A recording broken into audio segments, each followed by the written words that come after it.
요한복음 3장 16절부터 봅시다. 3장 16절부터 21절까지. 3장 16절, 3장 16절. 하나님이 세상을, 환경이 아주 대적한데 잠시만요. 이게 지금 잘 안 돼가지고 빠르지가 않아가지고. 내가 읽을게, 그냥. 예, 됐어요. 3장 16절. 하나님이 세상을 이처럼 사랑하사 독생자를 주셨으니 이는 그를 믿는 자마다 멸망하지 않고 영생을 얻게 하려 하심이라. 하나님이 그 아들을 세상에, 읽으세요. 네. 하나님이 그 아들을 세상에 보내신 것은 세상을 심판하려 하심이 아니요 그로 말미암아 세상이 구원을 받게 하려 하심이라. 그를 믿는 자는 심판을 받지 아니하는 것이요 믿지 아니하는 자는 하나님의 독생자의 이름을 믿지 아니하므로 벌써 심판을 받은 것이니라. 그 정죄는 이것이니 곧 빛이 세상에 왔으되 사람들이 자기 행위가 악함으로 빛보다 어둠을 더 사랑한 것이니라. 악을 행하는 자마다 빛을 미워하여 빛으로 오지 아니하나니 이는 그 행위가 드러날까 하며 진리를 따르는 자는 빛으로 오나니 이는 그 행위가 하나님 안에서 행한 것임을 나타내려 함이라. 아멘. 그 16절에서는 하나님이 세상을 사랑하셨다 그런 말씀하시고 또 그 17절에 보면 하나님이 그 아들을 세상에 보내신 것은 세상을 심판하려 하심이 아니라고 되어 있잖아요.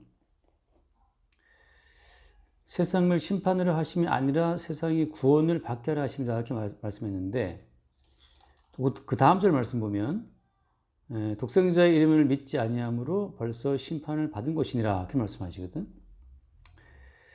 그러니까 심판하려 하심이 아니고 구원을 받게 하려 하심이다. 아들을 보내신 것은. 근데 그 다음 절 말씀 보면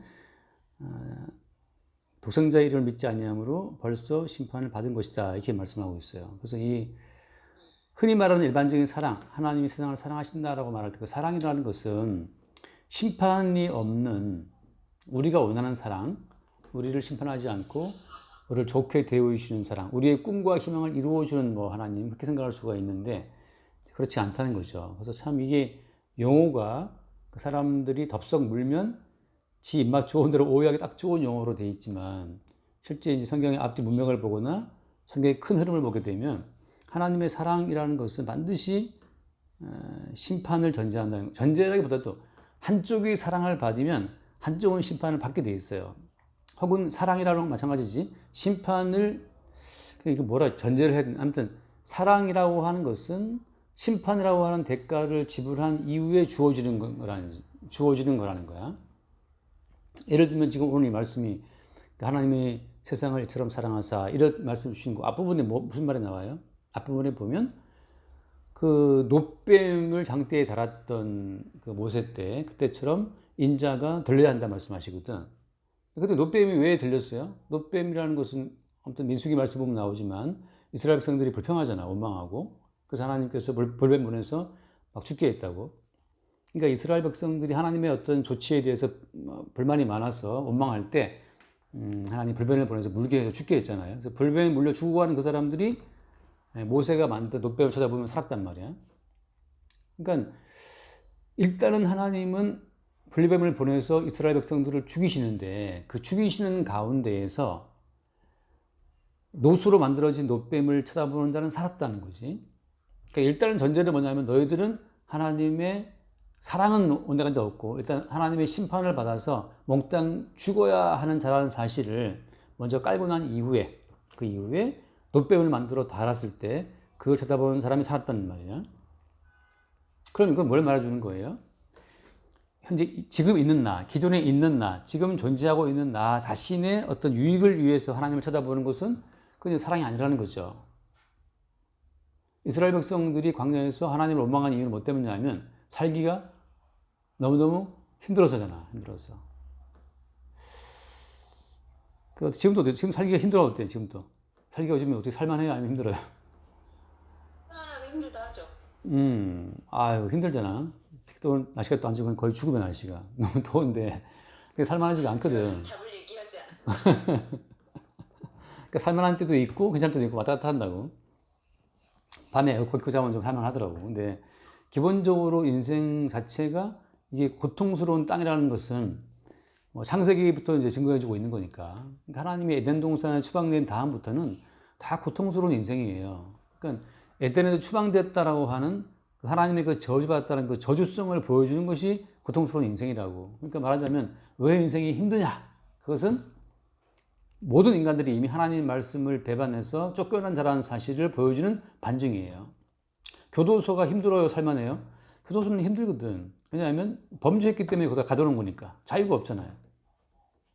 교도소에 들어가서 왜 힘드냐, 왜 자유가 없냐, 그렇게 말하는 것은 그건 바보잖아요. 그죠? 교도소니까 자유가 없고 힘든 거야. 왜? 죄를 지었기 때문에. 그러니까 인생이 왜 힘드냐, 인생이 왜 이렇게 괴롭냐, 인생이 왜 병이냐, 온갖 말이 나오는 것은 지금 인생 자체가 하나님의 저주를 받고 추방된 일종의 거대한 감옥이라는 거야, 지구가. 일종의 거대한 감옥이라는 사실을 놓치게 되면 왜 인생이 힘든지 뭐 답이 없어요. 감옥이 힘든 것은 범죄에서 들어가서 갇혔기 때문에 힘든 것처럼 인생이 힘든 것은 하나님 앞에 추방돼서 저주받은 땅에 살고 있기 때문에 누구나 힘든 거라고. 그 하나님의 그 저주성, 우리가 이미 심판 속에 있다고 하는 것을 깔고 있을 때, 그때 어때? 그때 그 불 속에서 그 불에 달구어져서 망치를 얻어맞고 이렇게 빚어진 놋뱀을 달았을 때 그 불 가운데 녹아져서 망치가 안에 두드려 맞아서 이렇게 만들어진 어떤 놋뱀을 쳐다봤을 때 그게 말하자면 저주받은 인생의 모습을 대신하는 거거든요.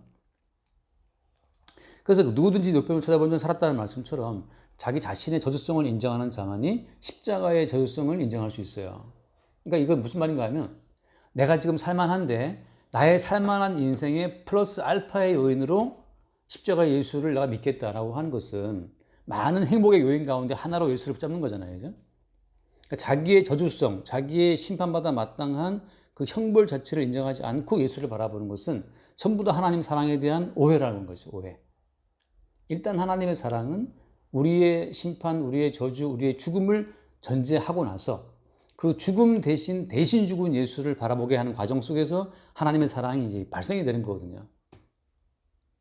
그러니까 여전히 우리가 우리 인생을 어떤 뭐 행복 추구권부터 해서 인생의 존엄성부터 우리 인간이 하나님 앞에 마땅히 어떤 인격적인 가치가 있다라고 하는 걸 전제하고 더 큰 사랑을 입고자 하는 마음으로 십자가를 바라본다면 그건 성경에서 말하는 사랑이 아니라는 거예요. 하나님의 사랑은 반드시 죽음 속에 죽음 배후에 그 사랑이 들어있다고. 그러니까 우리가 알고 있는 내 존재의 유지, 존재의 어떤 확대를 위한 사랑은 다 엉터리 개념이라고 하는 거죠.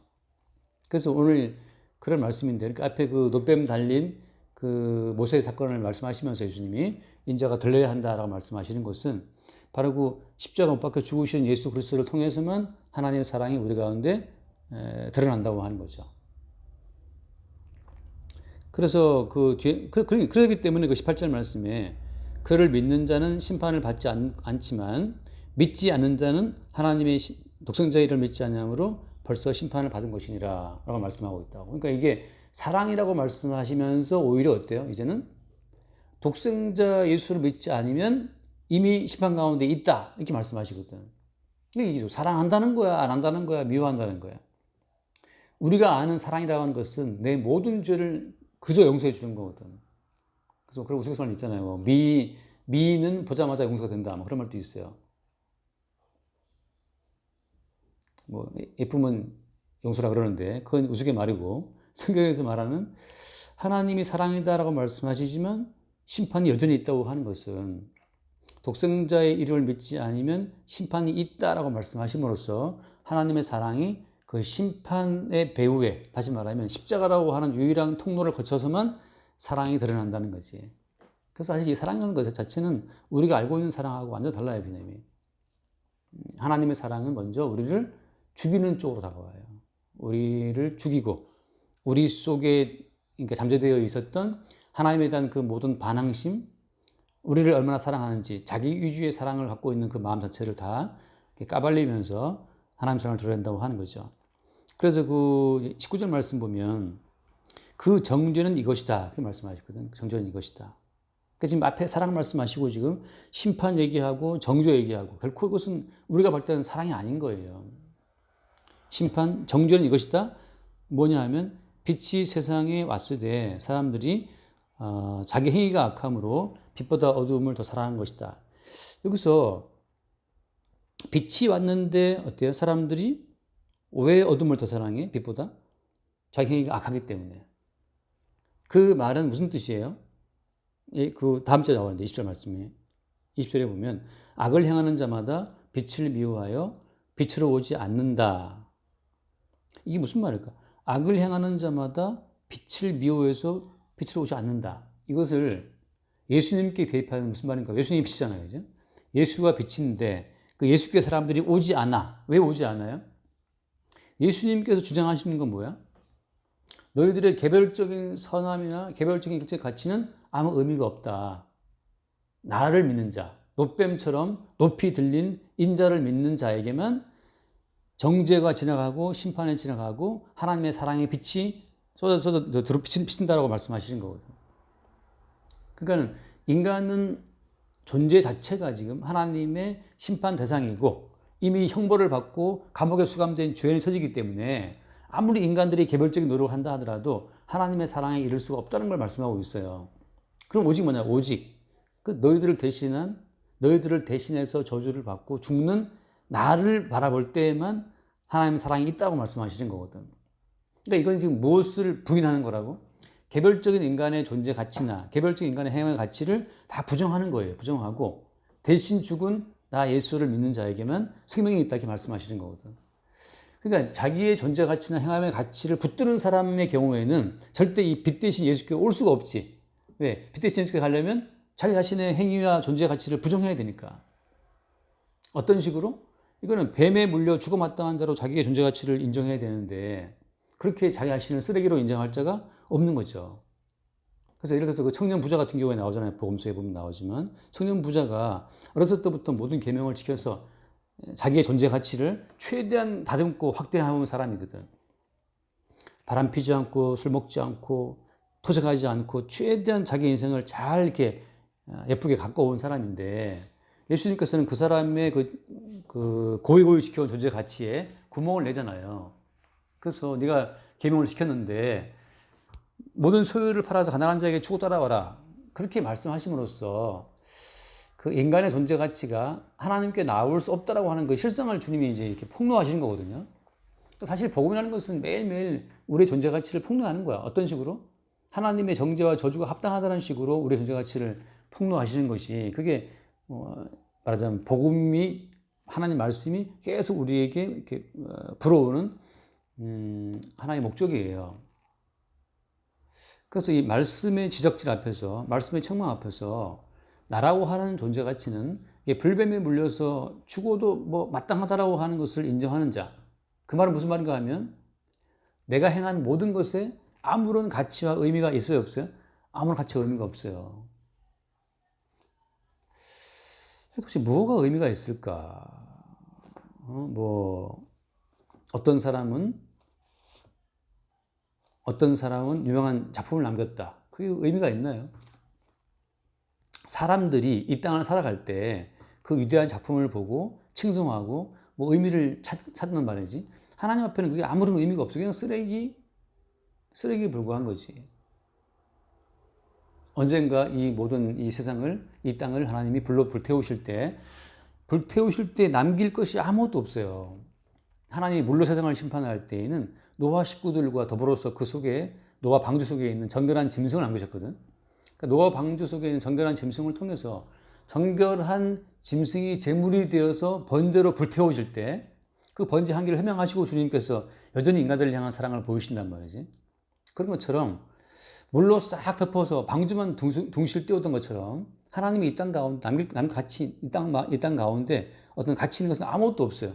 요즘에 이제 이건희 컬렉션이라고 들어봤잖아요. 이건희 회장이 남긴 그 작품들을 지금 전시를 이제 시작했다 한 것 같아요.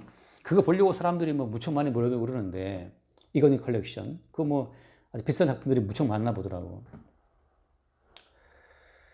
노아 홍수로 치면 다 잠겨버리고 소돔과 고모라에 불로 치면 다 불태워질 것들이고 그 이탈리아 폼페이 갔을 때 그 한 7m 정도로 화산재가 쌓여가지고 그 7m 정도 화산재를 다 파헤치고 그 속에 이제 폼페이 도시를 발굴했더라고 가보니까. 근데 거의 다 지금 뭐 거의 다 이렇게 다 드러나 있어요. 다 파헤쳐갖고.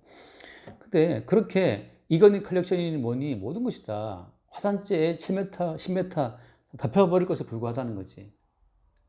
그렇게 인간의 가치를 아무것도 아닌 것처럼 인정하는 것이 이게 사람의 힘으로 되냐? 안 돼요.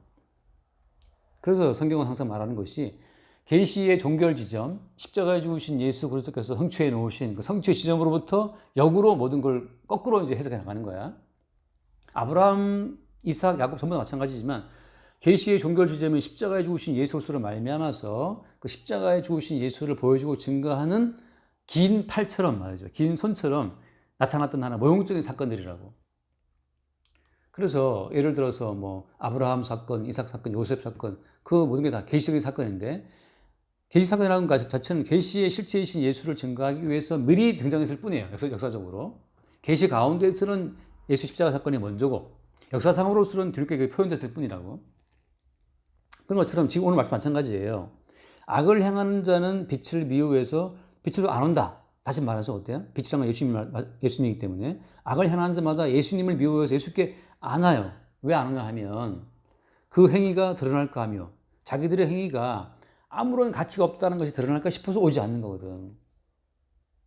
그럼 정춘하 목사 너는 뭐 설교하고 성경 공부하고 가치가 있냐? 가치가 없어요. 가치가 없어. 그럼 남들이 뭐 정춘하 목사 뭐 몇십 년 목회한 거 뭡니까? 사실은 아무 가치가 없는 거지. 그럼 뭐 이지혜 뭐 근데 뭐 뭐라 그래? 뭐라고 불러야 돼? 그렇게 막 카톡에 그 올리고 하는 사람들 뭐라 크리에이터? 작가라고 해주세요. 부캐? 작가라고 해주세요. 작가 이지혜 작가가 뭐 굉장히 많은 작품을 남겼다고 쳐봐. 그게 천국의 하나님 나라에서 아무 가치가 없어요. 단지 뭘 보여주는 거야? 십자가에 대신 못 박히신 예수님의 희생 죽음 안에서 내가 놀았던 소꿉놀이 같은 거라고. 소꿉놀이. 어릴 때 나도 뭐 딱지하고 그러면 딱지를 박스씩 쌓아놓고 자고 그랬거든. 딱지 따가 들어온 날은 딱지 2박스 쌓아놓고 너무 기분 좋아 잠들었단 말이지. 딱지채기 할 때 뭐 반칙 있으면 막 애들하고 막 싸우고 말이지. 누가 이겼냐 할 때. 근데 그 지나가는 어린이 봤을 땐 어때요? 지나가는 어린이 봤을 때 딱지기 땄다고 그 박스가 딱지가 좋아서 2박스씩 끌어안고 자고 그러는 그 모습이 어른 볼 때는 어때? 아무 저게 의미가 없거든. 근데 사실 엄마나 아빠의 어떤 헌신적인 그 수고에 의해서 다만 우리는 걱정 없이 먹으면서 딱지치기 놀이를 즐겼다고. 그런 것처럼 대신 죽으신 예수의 십자가의 은총 속에서 우리가 지금 돈 벌기 놀이, 작가 놀이, 뭐 설교 놀이, 뭐 교회 놀이 하고 있는 거예요. 여기에서 아무도 의미가 없기 때문에 죽을 때 다 두고 가는 거야. 이건희 씨가 그렇게 돈을 많이 벌어도 다 두고 가는 이유가 의미가 없기 때문에 두고 가는 거예요. 의미 있는 것은 뭐냐? 오늘 말씀처럼 21절 진리를 따르는 자는 빛으로 오나니 이는 그 행위가 하나님 안에서 행한 것을 나타내려 함이라 하시니라. 진리를 따르는 자, 다시 말하면 예수 그리스도를 따르는 자는 예수께로 온다는 건데 그 말은 무슨 말이에요? 내가 행한 모든 것은 하나님 안에서 행한 것이다. 그 말은 아까 방금 한 것처럼 딱지를 따고 구슬치기를 해서 구슬 따고 그 모든 것들이 나왔대요. 모든 것들이 부모님의 노동의 어떤 그 혜택, 그 사랑 안에서 내가 누리고 즐긴 나의 놀이라는 사실을 그 사실을 나타내는 것 뿐이에요. 내가 참 그 총구석에서 스케이트를 탔거든. 왜냐하면 어느 날 그 아버지인가 어머니가 스케이트를 사갖고 오셨어. 근데 내 그 시골에는 스케이트가 없었거든. 내가 처음이었을 거야. 대부분 사람들은 이제 그 썰매라고 해서 그냥 그 타는 거 그걸 타고 놀았거든. 근데 나는 스케이트를 딱 신고 나갔는데 처음에 잡아야지 물론 얼음 스케이트. 그 스피드 스케이트인데 이게 스피드 스케이트 그것은 그 내가 뭐 잘했기 때문에 탄 것도 아니잖아요. 그냥 그건 내게 주어진 거지. 그래서 군대에 가서 나가서 스케이트 선수로 나갔었거든 좀. 쭉 탔었기 때문에. 그러니까 성도는 뭐냐? 당신 왜 지금 작가하고 있냐? 당신 왜 지금 목사하고 있냐? 그것은 우리의 행위가 하나님 안에서 행한 것이다. 다시 말하면 십자가에 못 박혀 죽으신 예수의 그 대신 은총 가운데 내게 주어진 하나의 그 노래 같은 거라는 거지. 가치 있는 것은 아니에요. 지금 어때? 지금도 딱지를 내가 갖고 있나? 아니지. 다만 그 딱지치기 구두치기를 하게 했었던 그 부모님의 사랑만 갖고 있는 거예요. 지금은 딱지치기가 우습지. 그런 것처럼 우리가 하는 모든 삶 자체가 다 이게 우스운 하나의 말하자면 어떤 장난, 취미 같은 거예요. 그래서 의미 있는 것이 아무것도 없고 다 두고 가는 거지. 남는 것은 뭐냐 하면 하나님께서 그리스도 예수를 통해서 어떠한 사랑을 우리에게 증거하셨는가라고 하는 그 사랑의 기억, 그 사랑에 행하신 것만 가지고 이 땅을 떠나가는 거거든. 그래서 오늘 말씀에 하나님 세상을 사랑하셨다 이 말씀을 사람들이 오해, 이 말씀을 자세히 안 풀었지만 여기에 대한 오해도 무지묵지 많아요. 하나님 세상을 사랑하시기 때문에 지옥은 없다부터 해서 많은 말들이 있지만 세상을 사랑한다는 것은 왜 이 의미는 뭐냐 하면 예컨대 내가 안산을 왔다 갔다 했잖아요. 그죠? 내가 안산을 가고 내가 안산을 기억하는 이유는 하나밖에 없어. 그 안산에 거기 누가 살고 있기 때문에 안산이 기억나는 거지. 나에게 안산은 아무 의미가 없어요. 마찬가지지. 만약에 현태 형제가 소비재를 만드는 회사에 있었더라면, 현태 형제가 만약에 LG에 근무했다면, 나는 항상 LG를 볼 때마다 내가 LG를 사랑하는 것은 거기에 현태가 있기 때문이겠지.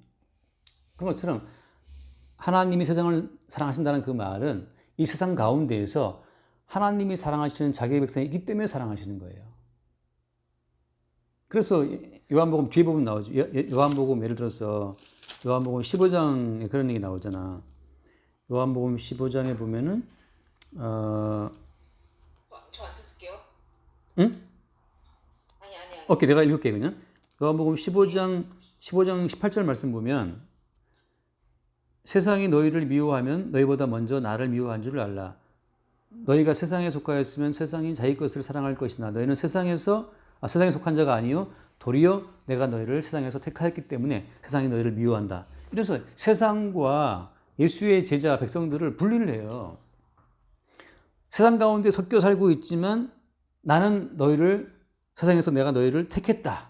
택해서 너희를 구별하는 순간 세상은 너희를 미워한다. 이래서 세상과 제자들을 분류하거든. 세상을 사랑하신다 말씀하시는 이유는 그 세상 가운데 예수의 백성이 있기 때문에 사랑하시는 거예요. 안산에 의미가 있는 것은 안산에 내가 아는 누가 있기 때문에 의미가 있는 거고. 마치 그런 것처럼. 그래서 이 말씀을 갖고 사람들이 너는 다 사랑하신다. 그건 엄청난 오해예요. 하나님은 세상을 나중에 택한 백성만 쏙쏙 집어낸 다음에 다 썰어버린다고 말씀하시거든. 노아가 방주에 승선하는 순간 그때부터 이제 무지막지한 홍수가 40일 동안 땅을 휩쓰는 거예요. 그런 것처럼. 그래서 오늘 이 말씀에 굉장히 포인트가 많이 있지만 내가 오늘 생각하는 그 포인트는 그거예요. 악을 행하는 자들은 빛을 미워해서 빛으로 오지 않는다는 거. 다시 말하면 악이란 뭐냐? 악이라고 하는 것은 자기의 존재 가치와 행함의 가치를 챙기는 것이 다 악이에요. 챙겨봐야 하나님의 사랑과 의에 이르지 못할 허탄한 가치인데 그거를 붙들고 바르게 살고 착하게 살고 말씀대로 살고 거기에 아주 매진하고 있거든. 하나님께서 인정하신 유일한 의는 십자가에 대신 죽으신 예수 그리스도께서 흘리신 그 피의 가치, 그것만이 하나님 보시기에 의로운 거지. 인간들이 가지고 있는 인간의 어떤 탁월한 존재의 가치나 인간들이 평생도록 자기를 연단시키는 그 행함의 가치 자체가 그게 다 악이라는 거지. 뭘 부정하기 때문에?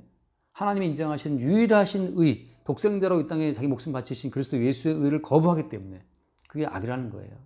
반면 진리를 따르는 자는 빛으로 온다는 거지. 그 뭐냐 하면 지금 내가 지금까지 살았던 거, 내가 돈 벌었던 거, 내가 지금까지 작가로 살아왔던 거, 내가 무슨 목사로 살아왔던 거, 그 모든 것이 다 대신 죽으신 예수의 십자가 은총 가운데 내게 주어졌던 그냥 선물로서의 인생이었습니다. 대신 죽으신 예수를 나타내고 증거하기 위해 주어진 은총의 선물이었다는 사실을 고백하기 때문에 항상 어디로 간다? 빛으로 오나니, 빛으로 온다는 거죠. 이런 그 행위가 하나님 안에서 행한 것임을 나타내려 합니다. 그래서 선과 악이 뭐냐? 선과 악이 그리스도 예수께로 가서 당신의 죽으심으로 말미암아 모든 것이 내게 주어진 선물이었습니다. 라고 자기 인생 자체를 십자가에 죽으신 예수님의 산물로 십자가의 죽으심으로 주님께서 낳으신 주님의 생산물로 자기와 자기 인생을 보는 자는 진리를 따르는 자고 빛으로 나오는 자고 내가 힘쓰고 말씀시키고 경건생활하고 본인이 단독적인 자기 인생을 만들어서 하나님께 나가려고 하는 자들은 심판을 받고 끊어진다는 거죠. 그래서 선구학이 또 나뉘고 있어요. 지금 자꾸 내가 요즘에 어떤 말씀 공부의 흐름이 선구학으로 하고 있는데, 선구학은 개별적인 것이 아니라는 사실을 계속 말하고 있어요. 그래서 오늘 이야기는 하나님의 사랑이라고 하는 것이 왜 가능하냐. 세상 가운데에서 주님이 택하신 백성, 다시 말하면 그리스도 예수의 십자가의 피의 가치를 알고 그 피의 가치 앞으로 자기 인생을 드리는 자들, 그들을 향한 사랑이라고 하는 거죠. 그렇게 주의 사랑이 드러나고 있다. 여기까지 할까요? 질문? 있습니다. 없습니다. 자, 그럼 기도하고 나기도 마칩시다. 벌써 25분 지나갔다. 네. 하나님 아버지, 오늘도 이렇게 말씀 듣게 해주시니 감사합니다. 저희가 항상 저희 행함에 취해 있을 때 주님께서 저희를 틈틈이 건져내서 이 모든 게 우리 예수님의 죽으심으로 저희에게 주어진 선물임을 깨달아 알 수 있게 도와주세요. 우리 주 예수 그리스도 이름으로 기도드렸습니다. 아멘. 주님 감사합니다. 하나님이 세상을 이처럼 사랑하시는 데에는 그 독생자의 피 흘림이 있었음을 잊지 않게 해주시고, 우리의 개별적인 가치로 어린 양 예수의 피 흘림의 가치를 훼손시키지 않도록 주의 성령으로 우리를 새롭게 인도하여 주옵소서. 우리 주 예수 이름으로 기도드립니다. 아멘. 다 마치겠습니다.